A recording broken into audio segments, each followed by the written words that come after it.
ಮಳೆ ಜಾಸ್ತಿ ಇರೋದಕ್ಕಾಗಿ ಹೊಳೆ ನಿಯಂತ್ರಣ ಮಾಡೋದೇ ಒಂದು ರೈತರಿಗೆ ಸವಾಲು.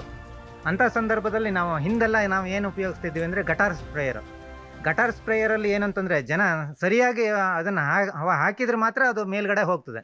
ಯಾಕೆಂತಂದರೆ ಸುಮಾರು 70 ಅಡಿ 80 ಅಡಿವರೆಗೆ ಅದು ನೀರು ಇದು ಹೋಗಬೇಕು ಅದು ಔಷಧಿ ಹೋಗೋದಿಲ್ಲ ಅದರಲ್ಲಿ, ಅಂದರೆ ಸ್ವಲ್ಪ ಕಟ್ಟಾಗ್ತದೆ. ಅದೇ ನಾವು ಇದನ್ನು ಉಪಯೋಗಿಸಿ ಅಂದರೆ ಪವರ್ ಸ್ಪ್ರೇಯರ ತುಂಬ ಅನುಕೂಲ ಆಗುತ್ತೆ. ಏನಂತಂದರೆ ಅದರಲ್ಲೂ ಈ ಅಗ್ರಿಮೇಟ್ ಕಂಪ್ನಿದು ನಮ್ಗೆ ಭಾಳ ಅನುಕೂಲನೂ ಹೌದು. ಎಲ್ಲಿವರೆಗೆ 80 ಅಡಿವರೆಗೂ ಅದು ಮೇಲುವರೆಗೆ ಹೋಗ್ತದೆ. ಈಗ ಹೋಗೋದ್ರಿಂದ ನಮ್ಗೆ ಏನಾಗ್ತದೆ ಅಂದರೆ ಪ್ರತಿ ಅಡಿಕೆ ಕೊನೆಗೂ ನಮಗೆ ಅದು ಸ್ಪ್ರೇ ಆಗಿರೋದ್ರಿಂದ ನಾವು ಹೊಡೆದಿರುವಂಥ ಔಷಧಿ ಏನು ತುತ್ತ ಸುಣ್ಣ ನಾವು ಹೊಡಿತೀವೋ ಅದು ಆ ಅಡಿಕೆಗೆಲ್ಲ ಕೂತ್ಕೊಂಡು ಕ್ಲೀನಾಗಿ ಒಳಗೊರೆಗೆ ಆ ಕೊನೆ ಒಳಗೊರೆಗೂ ಹೋಗುತ್ತದೆ.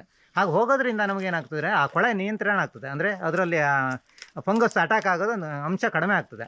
ಹಾಗಾಗಿ ನಮಗೆ ಈ ಗಟಾರ್ ಸ್ಪ್ರೇಯರ್ಗಿಂತನೂ ಈ ಪವರ್ ಸ್ಪ್ರೇಯರ್ ಇದೆಯಲ್ಲ ಇದು ತುಂಬ ಉಪಯೋಗ ರೈತರಿಗೆ ಅಂತ ಅನ್ನಿಸ್ತದೆ. ಹಾಗಾಗಿ ಈ ಅಗ್ರಿಮೇಟ್ ಕಂಪ್ನಿದು ಪವರ್ ಸ್ಪ್ರೇಯರ್ ಅದು ತಗೊಂಡ್ಮೇಲೆ ನಮಗೆ ತುಂಬ ಉಪಯೋಗ ಆಗಿದೆ. ಅಂದರೆ ಒಳವರೆಗೂ ಹೋಗ್ತದೆ, 80 ಅಡಿವರೆಗೂ ಹೋಗ್ತದೆ. ಆಮೇಲೆ ಅದರದ್ದು ರಿಪೇರಿ ಕಡಿಮೆ ಅಂತ ಅನಿಸ್ತದೆ ನನಗೆ. ಈಗ ಇದುವರೆಗೆ ಯಾವುದೇ ರಿಪೇರಿ ಬಂದಿಲ್ಲ. ಹಾಗೆ ರಿಪೇರಿಗೆ ಬಂದರೂ ನಮಗೆ ಹತ್ತಿರದಲ್ಲೇ ಇರುವಂಥ ಸಾಗರದಲ್ಲಿ ತುಂಬ ಅಂದರೆ ಸರ್ವಿಸ್ ಚೆನ್ನಾಗಿದೆ ಅವ್ರದ್ದು.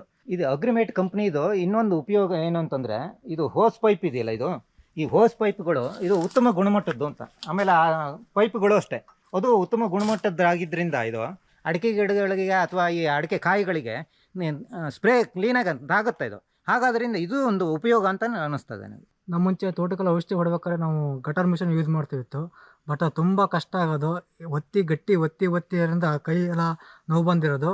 ಬಟ್ ಇವಾಗ ಅಗ್ರಿಮೆಂಟ್ ಕಂಪ್ನಿ ಮಿಷನ್ ಬಂದಿರೋದ್ರಿಂದ ತುಂಬ ಉಪಯೋಗ ಆಗಿದೆ, ತುಂಬ ಚೆನ್ನಾಗಿ ಸ್ಪ್ರೇ ಆಗುತ್ತೆ. ಬಟ್ ಯಾವುದೇ ಮನುಷ್ಯನಿಗೆ ಯಾವುದೇ ಹೊಡ್ತಾ ಇಲ್ಲ, ತುಂಬ ಯೂಸ್ ಆಗಿದೆ ಸರ್.